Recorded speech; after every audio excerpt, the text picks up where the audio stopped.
Hello my friends, and welcome back to another Brotato Danger 5 guide, where I'm going to show you the easiest way to win with the new characters from the Abyssal Terrors DLC. Hope you're all doing well. Today we're covering the Romantic, who can charm enemies to fight on our side with a brand new mechanic. So whenever we hit an enemy who has 25% or less health, we have a chance of charming them. This means two things. One, we get enemies to fight on our side. So if you've ever thought, wow, those lampreys are annoying, I wish I could have some, this is the character for you. And two, effectively, every enemy has 25% less maximum HP, which means we don't need to do as much damage to enemies overall. To counteract this, we gain Curse at the end of every wave, making enemies stronger, but also improving our economy, and for every Curse we have, we lose armor and percent damage. The damage penalty we can overcome pretty easily, and it mostly won't cost us more than the bonus damage we effectively get by enemies having lower effective health. But the armor penalty is really dangerous in the Abyss, where enemies do tons of damage, so that's the main downside of this character we have to overcome.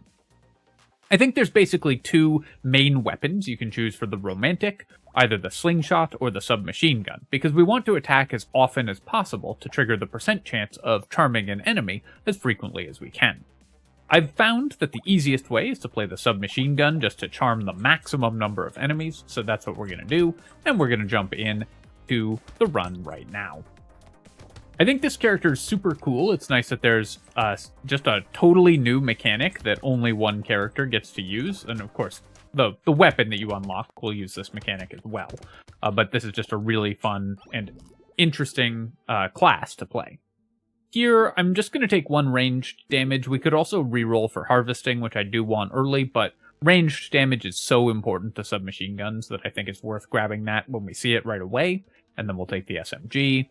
I'm going to lock the lumberjack shirt. I think this is a reasonable pick. It just means fewer shots wasted on trees. And then we'll roll past these things looking for submachine guns. We'll grab that, lock the lens. These aren't like the best two items to have locked in the first two shops, but I think they're good enough to pick up over most other things. So we're happy to grab those and take the submachine gun here as well. Obviously, we aren't going to charm enemies in the first wave because they all die in one hit, so we're never hitting an enemy that's below 25% health. But now that we've got some cursed enemies showing up, we have our very first charmed ally, who, you can see, does a little bit of damage for us, helping us clear the wave even faster. Once we get a gang of those, it's going to be a lot of additional wave clear, so we really like to charm enemies. Also, when the 8-second timer on charming enemies runs out, the enemy dies, dropping their normal materials, so you don't lose money for charming enemies. Take the harvesting here so it can start growing, and then pick up an SMG and roll for another one, and then move on to the next wave. Feeling pretty good about this start so far. We've got 4 guns and a 5th locked, which is exactly what we want out of the beginning. Got that cursed moray eel, who I'm hoping we can charm. We didn't manage to. In the early stages, obviously your chance of charming enemies is somewhat low because it's based off your max HP, which is low currently, but that will increase as we increase our health. And we attack frequently enough that even a low percentage chance is pretty reliable for charming enemies. The 10% attack speed here, I think, is probably worth grabbing. It's not super useful for submachine guns, but it is a level 2 upgrade, and then we'll just take 5 harvesting. The most important stat for us is going to be armor, but we want to get our economy going first, of course, as with every other character. Go ahead and buy out this entire shop. We had exactly enough money, which is kind of awesome. And then we'll take the fertilizer.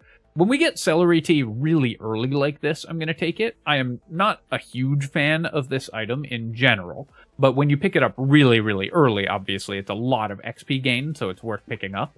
And the extra enemy health isn't as bad for this character, who will be able to still charm enemies regardless of their HP totals.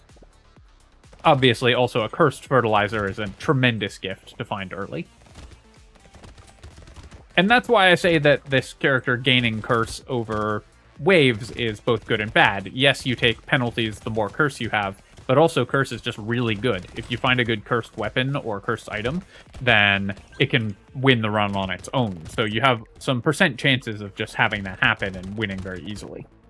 That Charmed Lamprey, of course, did a lot of wave clear for us, which is great. And then I'm going to try to find the other curse alien. It's up there. I wanted to kill that tree more, though, because we got a crate out of it, so it ended up being worth a lot. We will recycle the cute monkey here, and then I'm just going to take 10 luck, I think. Actually, I'm going to roll, because if we find 2 armor or 8 harvesting, either of those would be good. I'm going to grab the armor here over the ranged damage. I want both, but ranged damage we can get later. Armor is just so valuable to this character that we pretty much have to take it whenever we see it.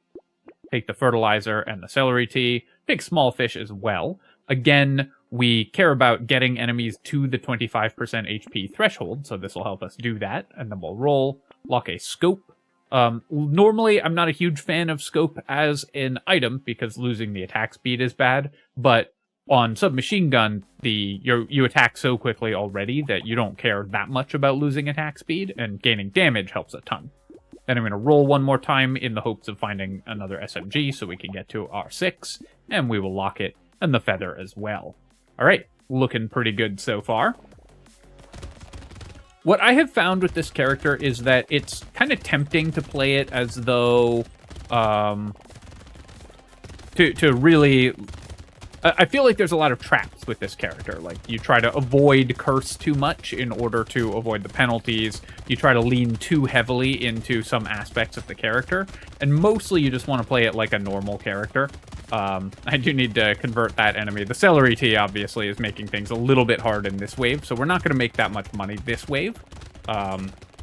We just have to kind of run away. Because some of these enemies ate buffs as well, we're going to make probably 50 less material this wave than we normally would. But now we've got celery tea. So that's also why I'm not a huge fan of that item. But we basically spent like 100 materials on it in order to get a bunch of XP gain. I think it was worth it because we got it really early. But in some cases, it's not. We'll take the ranged damage and then just grab 1 armor here. I could take harvesting as well, but since we found the cursed fertilizer, I just want to build armor. And then we can't afford all of these items, so let's go ahead and grab our 6th weapon, pick up the feather and the corrupted shard, and then roll once, try to lock a weapon here. Terrified onion. I don't really want to reduce my luck, so we're going to pass on it and just be happy with these 2 locked items.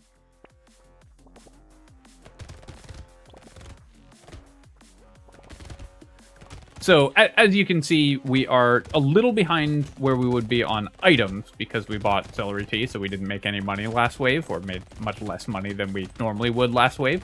But now we've got the XP gain, so we should be able to make up for that with levels.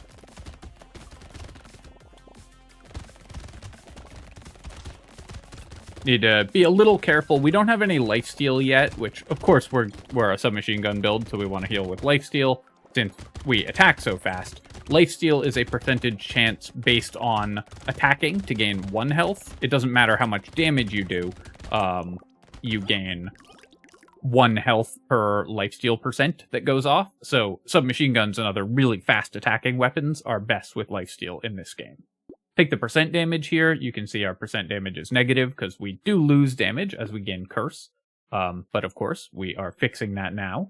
Take the SMG and the scope, and then roll. Another corrupted shard. So this does cost me 3 damage and 1 armor if I pick it up, because the crossover happens at sort of odd numbers. So I guess we won't pick it up. It'll happen at the end of next wave that we will hit minus 9% damage and minus 3 armor. Is it worth it to get the 1 curse to lose 1 armor and spend 25? I think in this case, no. I like the previous one, but I think now we don't want it. Here I'll take the coupon, and decomposing flesh I like a lot. We can get maximum HP in other ways, and we need lifesteal for this character, so we definitely want to pick that up. Take the fertilizer, and even though it's only 1 HP, I'll take the jelly. We have the decomposing flesh now, so we are going to want to build our max HP, and we might end up with a second weapon based on things like finding a minigun or a nuke launcher or other very powerful weapon. So as I was saying, I think this character has a lot of traps associated with it, where you start to worry too much about not building curse to try to avoid the penalties, or try to worry too much about not building damage to convert enemies, and you're best off just playing it like a normal submachine gun build, and using the converted enemies for extra damage. You can see that a lot of really cool stuff happens when you convert enemies. So we had that walrus running around, clearing the wave for us. We're going to get extra damage there. As our max HP goes up a little bit too, then we will have even more extra damage from the cursed enemies. So we just get more money per wave than most other characters, because we're clearing the waves faster. Here, let's grab 10 luck. We don't have any right now, and then I will take 3 armor. I do want 9 max HP as well, but like I said, armor's just the most important thing for this character. Roll here, and we'll take... wow, this is a great shop for us, and this is why I like getting Curse, because you get items like this Cursed Feather, which is excellent. I'm going to take the submachine gun, and the recycling machine, and the feather, and then lock the Frozen Heart. We do want Frozen Heart because... even though we won't be adding a ton of damage, it's 0.8 damage per shot from the Frozen Heart, we're submachine guns, so that's a ton of extra damage because we attack so frequently. And the crit chance will give us a little bit of extra damage as well, and then if we find more elemental damage later on, the Frozen Heart will be very valuable. Here we'll lock the submachine gun, but I think we're done taking corrupted shards. Now that we're starting to see cursed items show up in the shop, we don't need to increase our curse that much further. We just need enough that we get the economic benefits of the curse.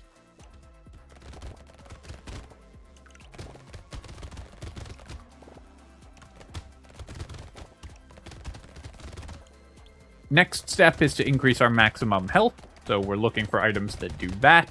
Our armor's actually in not bad shape, considering this character's huge armor penalties, and our damage output is quite good as well currently.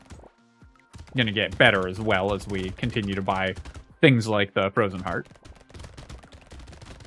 Frozen Heart also opens up the potential for other things that scale off of elemental damage, because it turns all of our attacks into elemental damage attacks, so things like Ice Cube that care about dealing elemental damage are really good with Frozen Heart.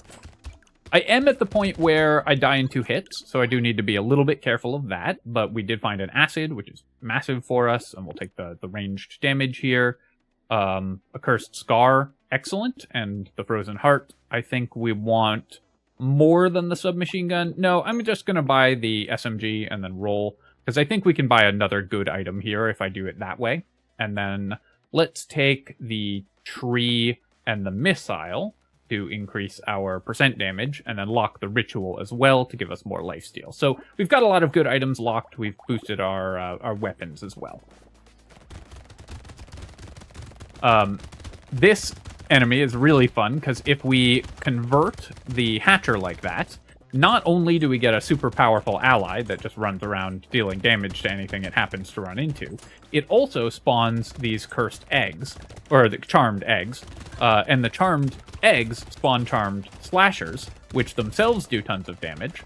And also, when the 8-second period of an enemy being charmed runs out, that enemy dies, dropping its normal materials. So now we get to kill these slashers without ever having to spend any of our damage on them. So we get the full material value of those enemies, while they also help us clear other enemies, and we don't have to put any effort into killing them. So trying to charm these Hatchers is super valuable for the romantic, and getting those guys on our side is one of the things that makes this character so powerful overall. So you can see we made 400 materials this wave. That's pretty good for wave 9 on the Abyss. I'll take 15 luck. We just want to increase that if we can. And then 3 more range damage is excellent. Take all of these items. Can we afford them all? I think we can, right? So we'll just buy all of them and then take our free reroll, lock the submachine gun, and lock the cauldron as well. Definitely need to boost my armor still. 2 armor is fine, but we need more of it, and more maximum HP would be great, but I think things are going quite well for us currently. We're gaining a lot of levels. That's giving us lifesteal from the decomposing flesh, and also, of course, the stats from the levels. And our damage output is very good. Our curse is quite high, which of course is giving us lots of penalties, but also lots of bonuses. So do not be afraid of curse when you play this character. I'd love to get a source of piercing shots. That would help our submachine guns out a lot. And other than that, I think pretty much just armor and max HP are the only stats we really need. If you charm one of those blobfish, then it'll make charmed lampreys. So it's nice to try to do that. Because they have very low health, they'll most often die before you get to charm them. But if you do get one, then you get a squad of charmed lampreys. And also, the enemy timing out from being charmed counts it as being killed by a ranged weapon, which means that you get 4 charmed lampreys when that happens, which is just a gang of allies that really shuts down enemies' attempts to do anything. You just wipe them all out with a group of lampreys that charge around the field. The saltwater here, I think I'm going to recycle.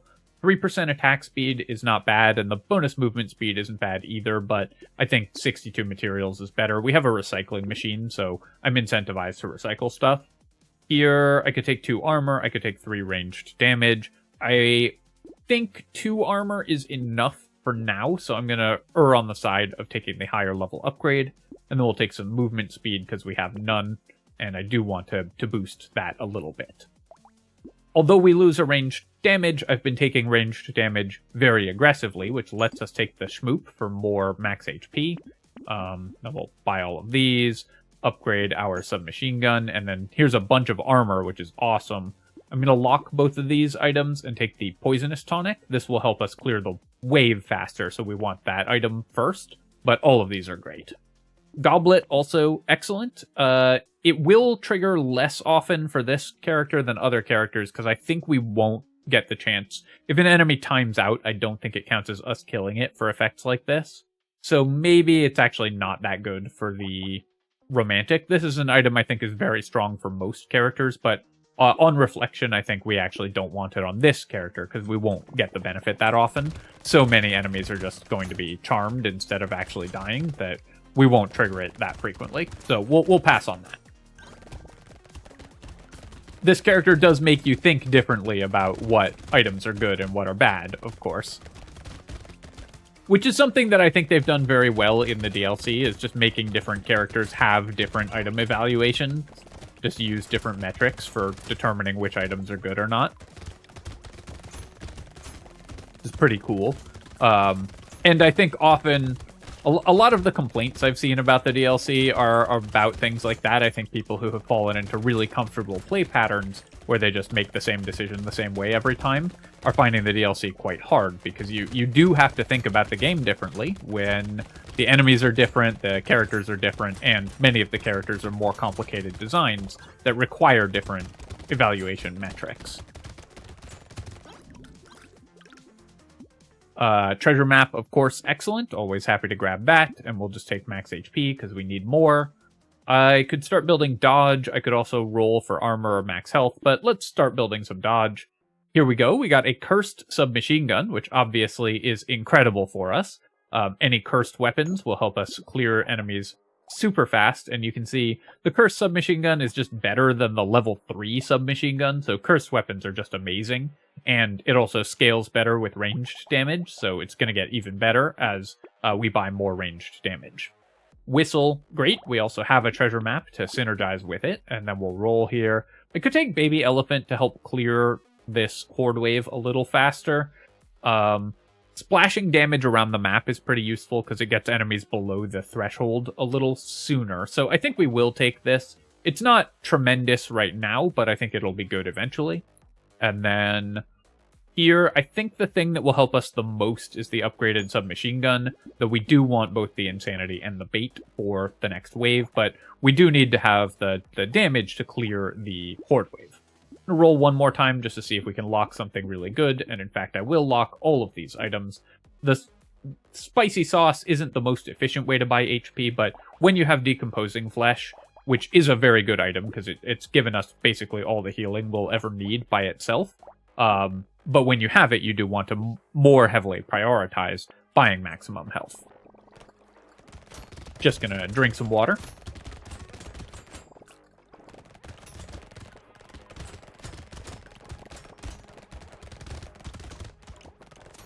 As this horde wave starts really taking off, we're going to see a lot of enemies on our side, and that will help clear the wave even faster.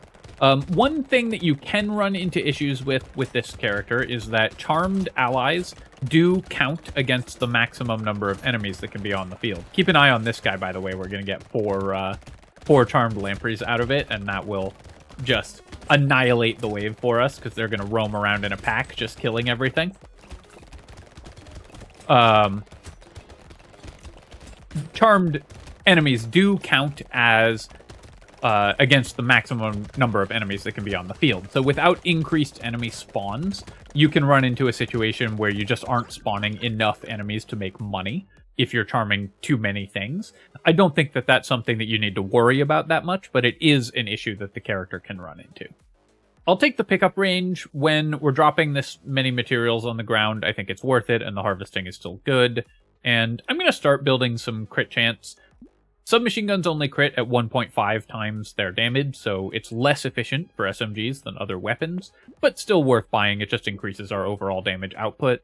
And then here we'll take 3 armor, going up to plus 7 armor, and so we actually have a totally reasonable armor value, even though we are losing currently 5 armor from the romantic penalty. And that's why I say, don't worry about curse. You're going to be able to fix your stats regardless, and the bonuses that you get from curse offset the penalties. Buy all of these. Roll here. A cursed shredder is kind of interesting. I think we're going to stick with submachine guns, though, for now. And then I will roll. I don't need to buy lifesteal. I don't really want sunglasses, although crit chance is pretty good. I really don't want to decrease my armor, because we have worked so hard to get our armor to reasonable levels. But we will take the lemonade, we will take the jelly. Even at this tremendously bad ratio, it's still worth buying any max HP we see. And we'll take the bowler hat for additional luck.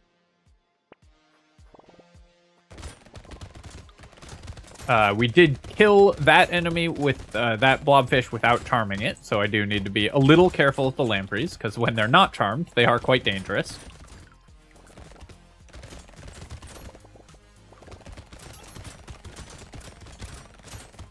This character, of course, the thing that we're going to struggle with most is elites and bosses, which are not charmable. So you do need to have high enough damage to kill those, or enough defensive stats to survive through them. In general, I think it's better to just focus on damage, because the defensive stats are hard to come by when you're taking huge armor penalties. But this version of the character has found enough armor that we might simply be able to do both.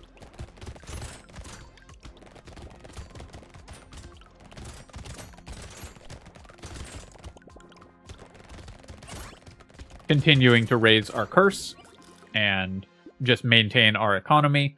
Currently, we don't have that much knockback, but knockback is pretty good for submachine guns, because it can they continuously knock back enemies. So even though we have a small knockback penalty, we're going to take the coil. The mushroom, I'm just going to recycle. I don't think we're getting our HP regen to a reasonable level anytime soon. And then we'll just take more damage here. Grab the bowler hat and the weird food, and then roll. Cursed pistol, I'm not that impressed by, even though it is a cursed weapon. I mean, pistol is just a bad weapon overall. The cursed version, obviously, much, much better. But I think that we still just want to avoid it and stick with submachine guns. Take the jerky and the triangle of power. This is very useful for our percent damage and our armor. It gives us all the stats we need. And we're not taking that many hits because most enemies are fighting on our side. Don't need to buy the whetstone because we will end up with 20% lifesteal regardless, so we can just avoid that. And then we'll take the submachine gun and the feather. Take alien tongue as well, because pickup range is pretty good. It also scales well with itself, and we have some already. And then the knockback is also worth 1% damage, which is not obviously a ton, but still worth speccing into.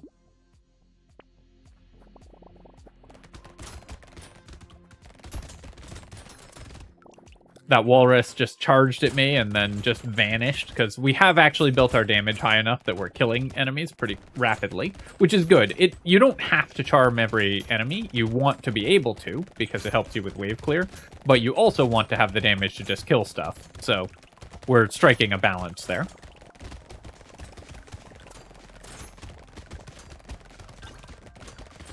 The next stat we need to invest in is maximum health. That's kind of the main thing that we need to worry about at this point. Our damage is pretty good, and we're going to get even more before we have to fight an elite or a boss. So we just need max health so that we don't get too tapped and die. The way that you lose runs with this character in general is by going into a boss fight with low armor, because you take a big armor penalty, and then just dying in 1 or 2 hits before you can heal back up. Here we'll take the dodge, because we do also want to boost our dodge, and then I could take 3 max HP. I think we can do better. We've got a lot of luck. I'm going to roll again. Neither of these level 4 upgrades are that enticing to me, and we'll roll one more time to try to get something good. Here, let's take 6 max HP, actually, over 2 armor. Our armor, obviously, is going to continue to decrease, so we will want to keep increasing that, but I really want to get to 70 or so maximum health before we fight this elite. Combine here for a level 3 cursed SMG, and then another level 3 SMG, and then a feather and an alien tongue. Roll here. Rip and tear, we have -5 melee damage, so this isn't going to be a lot of damage. I don't really want the bone dice, because while the additional % damage is nice, of course, for this character, if we lose 3 or 4 max HP rolls, that could be really bad. Roll here, and crystal, I like a lot. The bonus attack speed, not incredible for submachine guns, but still just a lot of bonus damage, and will help a lot with killing the elites. So we're going to pick up the crystal and the small magazine. I'll start with the magazine. It's going to be just more damage overall. Roll here. Don't need to buy lifesteal, and we can't buy blood donation because we have Triangle of Power. There was a funny discussion in one of my recent videos, by the way, where I passed on blood donation when we had Triangle of Power, and then bought Bloody Hand when we had Triangle of Power, because we had like 50% lifesteal. And a lot of people in the comments were confused about that and were like, hypocrisy! You made the decision one way at one moment and a different way at a different moment. And the reason for that is that when you have 50% lifesteal, the Bloody Hand is worth 200% damage or whatever, and even having Triangle of Power, it's still gaining a huge amount of damage. So, like, gaining large amounts of damage is good, and losing large amounts of damage is bad. It's always worth considering the context of decisions that you're going to make, because otherwise you will miss things.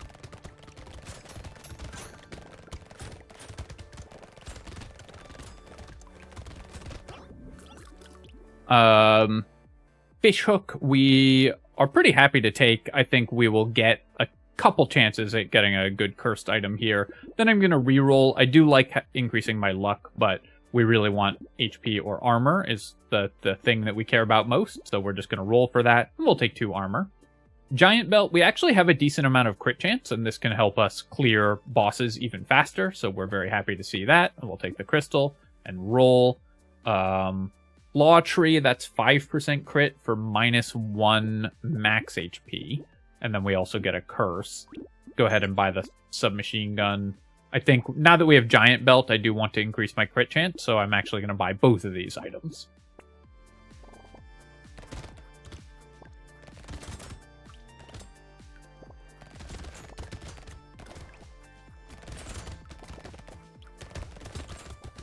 The baby elephant that we bought, not that impressive so far. I do like getting a cursed mini or a charmed mini boss on our side, though. This guy's gonna help wipe out a lot of enemies. It's funny, it only died into 1 material, though. I thought they dropped more than 1.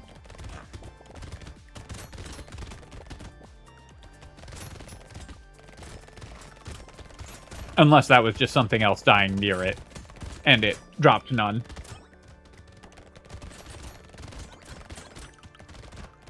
Got another charmed mini-boss on our side, so We're really building an army here.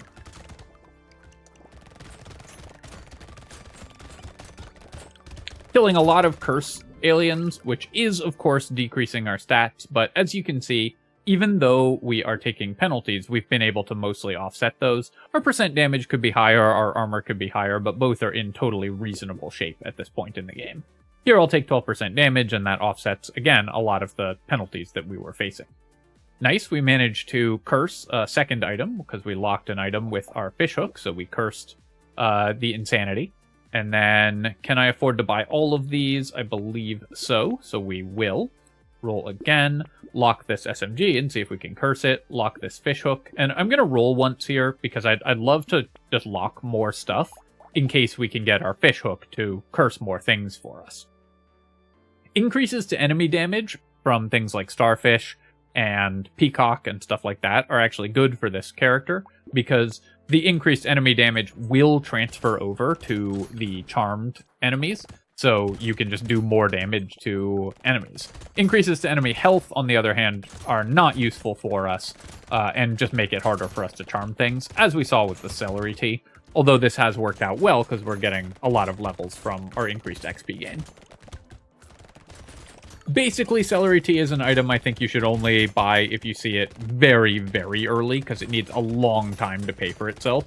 And the wave when you buy it and have increased enemy health, you're going to be giving up a lot of money in that wave, so only in the situation that we bought it in, where we got it really early, is that item worth picking up, I think.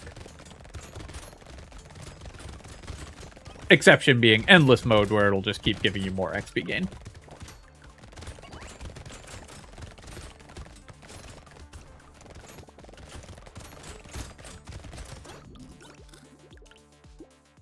I think we're going to recycle this, although I do need crit chance for the giant belt. The claw tree I'm not that excited by. Here I'll just take 12 max HP. Like I said, we wanted to hit about 70 before we fought the elite, and we more or less have done that. We'll be just a little short because I'm going to buy this leather vest. Fishhook didn't curse anything else, but it already cursed one thing for me, so I can't get too mad at it.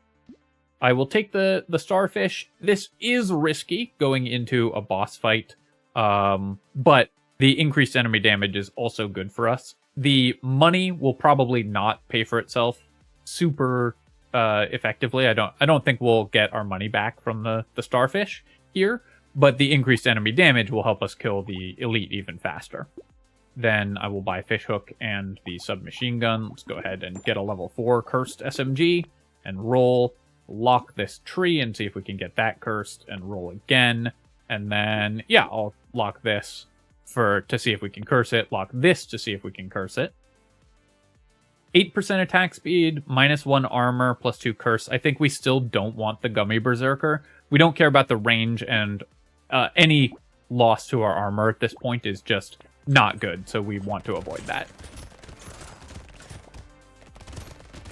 So we're going to focus on getting other enemies on our side to help us clear the elite, and then just DPSing it down.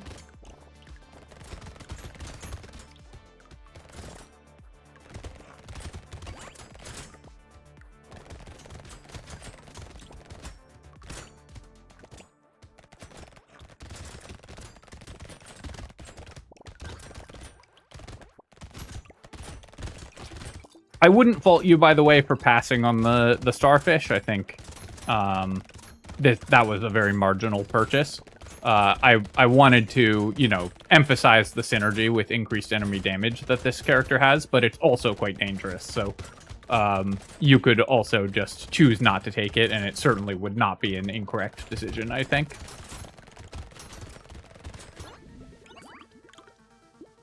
Robot arm, we don't need. It's also too late for it to do anything, but also we don't need these stats, so we'll just take the money, and we'll recycle Celery Tea as well. Let's roll here. I could also take 6% speed. I think actually I do need the movement speed, especially because I'm about to decrease it. A cursed tree is great. That's just more healing for us, mostly, and then more range damage and dodge. Slowing enemies, up to 36%. That's a lot of slow that we can apply to the bosses. We'll take the lure even this late. Lure is great. We'll take the cake and roll. Grind Magical Leaf will only tick once. Is it worth spending 300 materials on 3 HP? It's closer than you might think, because this character just really wants max HP before we go to the end of the game, but I think we'll pass on it. Take the coffee, take the missile, and roll here. I'm really glad to see this duct tape, although we do want max HP. We really want armor, and our consumable heal is great, so we're going to take the alien worm, go up to 70, lock this submachine gun, and go to wave 19.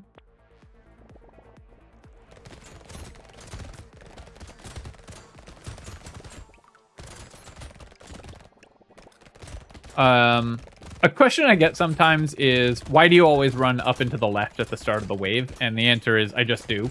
I think that you're best off moving a little bit at the start of the wave because it gives you a chance of just moving to where the enemies are about to spawn. And that's just the direction that I always go to by habit, but there's no special reason for that.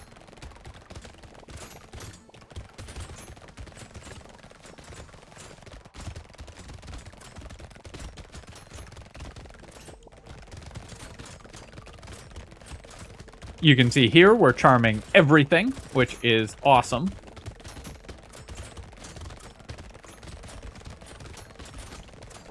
Oh, can we get this loot alien before the end of the wave? Nice, got him.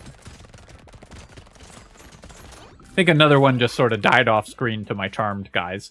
I'll take the lure here. This is more stuff for us to lifesteal off of and more healing from the crates. And then, yes, I will take the alloy. This will help us kill the bosses faster. So even though we lose dodge, I think it's worth grabbing. Take crit chance, recycle this, and because we have giant belt, I'll take the crit chance. Percent damage would be better if we didn't have giant belt, but the crit chance is better because we do. Take the max HP there over the attack speed. We don't need a ton of attack speed because we just need to not die to the bosses. We'll take the submachine gun. Power generator, that's plus 4% damage. I think we can pass on it, but we'll take the exoskeleton. Actually, that just gave us speed, so we'll take the power generator for 9% damage. Roll here. We have Frozen Heart, so we have to remember we have this. That makes all of our weapons elemental weapons. So Ice Cube now increases enemy... when we hit an enemy with our submachine guns, they will take the Ice Cube effect. So we're going to get extra damage against the bosses from the Ice Cube. That's one of the reasons that we bought the Frozen Heart, as well as just it's +1 damage to all of our weapons, which isn't nothing. But that synergy in particular is what makes that purchase pretty good here. And then we're going to roll and roll again. Nothing that we can buy, but we just wanted to see what was available in the shop. And then go to wave 20. With our crit damage, we should be able to kill these bosses quite quickly. Whoops, took a hit there. So I do want to play this a little safe. Need to back off just a bit, but we have a lot of healing. And one of the great things about decomposing flesh as an item is we have tons of healing from lifesteal without having to invest basically anything in lifesteal. All we had to do was just buy the one item, and we have 20% lifesteal at the end of the game, giving us a massive amount of healing. So that is the Romantic. I think this character is fairly straightforward. I think that the smoothest way to play it is just as a normal submachine gun build.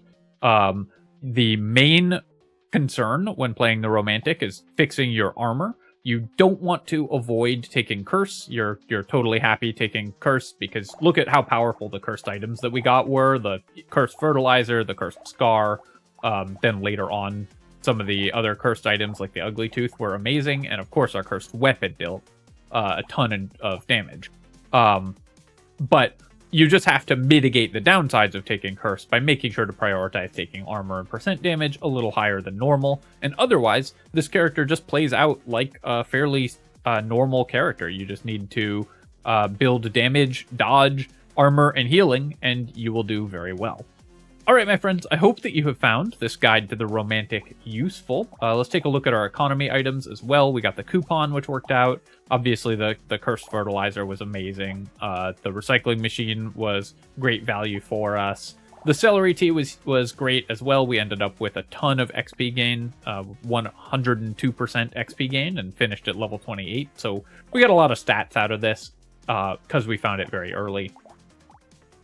Whistle, surprisingly not that good for us. We didn't actually see that many loot aliens throughout this run. I think we got a little unlucky on those, at least until we started finding lures.